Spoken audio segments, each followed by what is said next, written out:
Bismillahirrahmanirrahim. Assalamualaikum warahmatullahi wabarakatuh. Alhamdulillah sahabat Our Hijrah dimanapun antum berada, mudah-mudahan selalu diberikan kesehatan jasmani maupun rohani. Sebelumnya kita sudah membahas perkara-perkara yang membatalkan puasa. Kali ini kita melanjutkan perkara yang kedua tentang membatalkan puasa, yaitu muntah dengan sengaja. Tentu teman-teman memiliki banyak pertanyaan. Bagaimana kalau menelan muntah? Bagaimana kalau muntahnya kita kumur-kumur tapi masih memiliki sisa rasa muntah? Apakah itu membatalkan puasa atau tidak? Baik, sebelum kita lanjutkan penjelasan ini, silakan disimak, jangan di-skip agar kita tidak gagal faham. Teman-teman Our Hijrah yang dirahmati Allah, hal yang membatalkan puasa yang kedua adalah muntah dengan sengaja.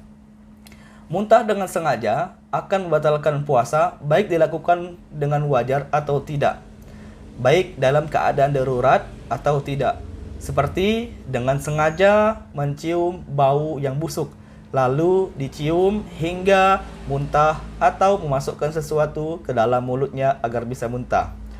Berbeda jika muntah yang terjadi karena tidak disengaja, maka hal itu tidak membatalkan puasa kita dengan syarat, ini harus diingat teman-teman. Yang pertama adalah kita tidak boleh menelan ludah yang ada di mulut kita sehabis muntah sebelum kita mensucikan mulut kita terlebih dahulu dengan cara berkumur-kumur dengan air yang suci. Jika di saat kita belum berkumur, kemudian kita langsung menelan ludah kita, maka puasa kita menjadi batal. Sebab muntahan adalah najis dan mulut kita telah menjadi najis karena muntahan tersebut. Sehingga ludah kita telah bercampur dengan najis yang jika najis itu ditelan akan membatalkan puasa. Karena yang ditelan bukan lagi ludah, akan tetapi yang ditelan adalah ludah yang terkena najis. Lalu bagaimana jika ada orang yang menggosok gigi, kemudian dia biasanya tidak muntah, maka di saat dia menggosok gigi tiba-tiba muntah, maka hal ini tidak membatalkan puasa. Akan tetapi jika dia tahu kalau biasanya setiap menggosok gigi akan muntah, maka hukum menggosok gigi yang semulanya tidak haram menjadi haram. Dan jika ternyata benar-benar muntah, maka puasanya menjadi batal. Jika ada orang yang kemasukan lalat sampai melewati tenggorokannya, kemudian dia berusaha untuk mengeluarkannya, maka menjadi batal karena sama saja seperti muntah yang disengaja. Berbeda dengan dahak, ini sudah kita jelaskan di pertemuan yang pertama. Berbeda dengan dahak, maka hal itu dimakfukan, artinya dimaafkan dan tidak membatalkan puasa kita. Akan tetapi jikalau dahak yang sudah keluar melewati tenggorokan, tidak boleh ditelan, dan itu membatalkan puasa. Batasan tenggorokan adalah tempat keluar huruf H, keluar hurufnya makhraj H. Kemudian kita memasuki hal yang membatalkan puasa yang ketiga adalah bersenggama. Melakukan hubungan suami istri itu membatalkan puasa. Yang dimaksudkan bersenggama adalah jika seorang suami telah memasukkan semua bagian kepala kemaluannya ke lubang kemaluan sang istri dengan sengaja dan sadar kalau dirinya sedang berpuasa, maka saat itu pula puasanya menjadi batal. Dalam hal ini sama hubungan yang halal atau yang haram, seperti zina atau melalui lubang dubur atau dengan binatang. Adapun bagi sang istri, biarpun yang masuk belum semua bagian kepala kemaluan sang suami, asal sudah ada yang masuk dan melewati batas yang terbuka saat jongkok, maka saat itu puasa sang istri sudah batal. Dan batalnya bukan karena bersenggama, akan tetapi masuk dalam pembahasan batal karena masuknya sesuatu ke lubang kemaluan. Bagi suami yang membatalkan puasanya dengan bersenggama dengan istri, dosanya sangat besar dan dia harus membayar kafarat dengan syarat berikut ini.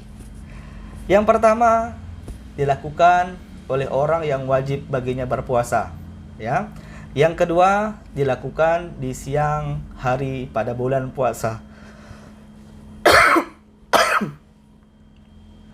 Yang ketiga, dia ingat kalau dia sedang berpuasa. Yang keempat, tidak karena paksaan. Dan yang kelima, mengetahui keharumannya atau dia adalah bukan orang yang bodoh.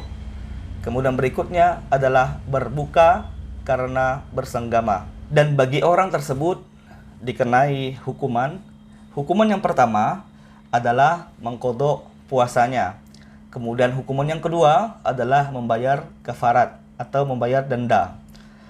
Teman-teman Aura Hijrah dimanapun antum berada, kafarat atau denda bersenggama di siang hari bulan Ramadan adalah yang pertama, dia harus memerdekakan budak.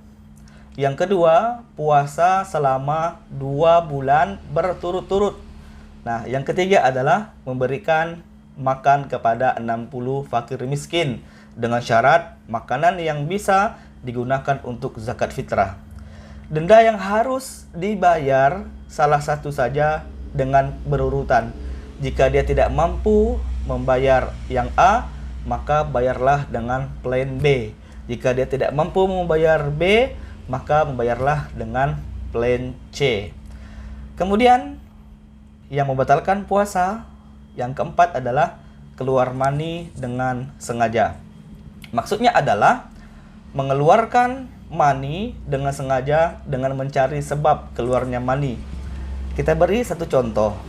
Ketika ada orang yang tahu bahwa jika dia mencium istrinya atau dia dengan sengaja menyentuh kemaluannya dengan tangannya sendiri atau dengan tangan istrinya bakal keluar mani, maka puasanya menjadi batal karena keluar mani tersebut dengan sengaja. Akan tetapi menjadi tidak batal jika seandainya keluar mani tanpa disengaja, seperti bermimpi, tanda kutip ya, ini harus digarisbawahi, tidak menjadi batal puasanya seperti bermimpi bersenggama dan di saat terbangun benar-benar menemukan air mani di celananya, maka yang seperti itu tidak membatalkan puasa.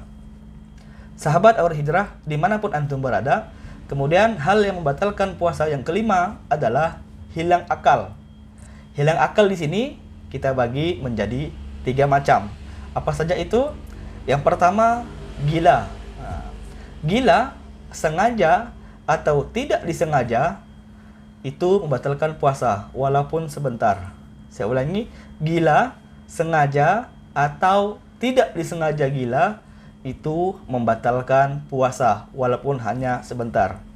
Yang kedua, mabuk dan pingsan. Jika disengaja, maka mabuk dan pingsan membatalkan puasa biarpun sebentar. Seperti dengan sengaja mencium sesuatu yang ia tahu kalau ia menciumnya pasti mabuk atau pingsan. Selanjutnya, jika mabuk dan pingsannya adalah tidak disengaja, maka akan membatalkan puasa jika terjadi seharian penuh. Tetapi jika dia masih merasakan sadar walau hanya sebentar di siang hari, maka puasanya tidak batal. Misal, mabuk kendaraan atau mencium sesuatu yang ternyata menjadikannya mabuk atau pingsan, sementara ia tidak tahu kalau hal itu akan memabukkan atau menjadikannya pingsan, maka orang tersebut tetap sah puasanya asalkan sempat tersadar di siang hari walaupun sebentar. Kemudian pembagian hilang akal yang ketiga adalah tidur. Tidak membatalkan puasa walau terjadi seharian penuh. Kemudian sahabat Aura Hijrah, hal yang membatalkan puasa yang keenam adalah haid. Ya. Ini biasa terjadi kepada setiap anak cucu Adam yang berkelamin perempuan. Membatalkan puasa walaupun hanya sebentar sebelum waktu berbuka. Nah, misal haid datang 2 menit sebelum masuk waktu maghrib, maka puasanya menjadi batal, akan tetapi pahala berpuasanya tetap utuh. Kemudian yang membatalkan puasa yang ketujuh adalah melahirkan atau yang lebih kita kenal dengan wiladah. Melahirkan akan membatalkan puasa. Ingat, melahirkan akan membatalkan puasa. Baik itu mengeluarkan bayi atau mengeluarkan bakal bayi yang biasa disebut dengan keguguran. Misal, seorang ibu hamil sedang berpuasa, tiba-tiba melahirkan di siang hari saat berpuasa, maka puasanya menjadi batal. Sahabat Aur Hijrah, dimanapun antum berada, hal yang membatalkan puasa yang ke-8 adalah nifas. Nifas juga dapat membatalkan puasa. Misalnya, ada orang yang melahirkan, ternyata setelah ia melahirkan tidak langsung keluar darah nifas karena ia mengira tidak ada nifas. Akhirnya ia berpuasa. Dan ternyata di saat ia lagi berpuasa, darah nifasnya datang, maka saat itu pula puasanya menjadi batal. Dan yang terakhir, yang membatalkan puasa adalah murtad. Murtad atau keluar dari Islam ini membatalkan puasa. Misal, ada orang sedang berpuasa, tiba-tiba ia berkata bahwa ia tidak percaya kalau Nabi Muhammad SAW adalah Nabi, atau ada orang sedang berpuasa, tiba-tiba ia menyembah berhala, maka puasanya menjadi batal. Sahabat Aur Hijrah, dimanapun antum berada, inilah 9 hal yang dapat membatalkan puasa kita. Hal ini perlu kita ketahui agar menjadi berkah, menjadi sempurna amal ibadah kita pada bulan puasa kita. Mudah-mudahan video singkat ini tentang hal-hal yang membatalkan puasa dapat menjadikan koridor dalam ibadah puasa kita pada tahun ini.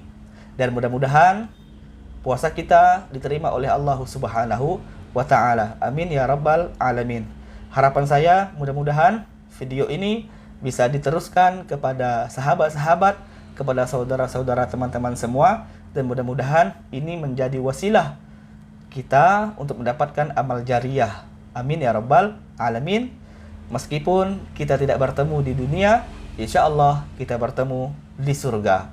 Saya pamit undur diri. Wassalamualaikum warahmatullahi wabarakatuh.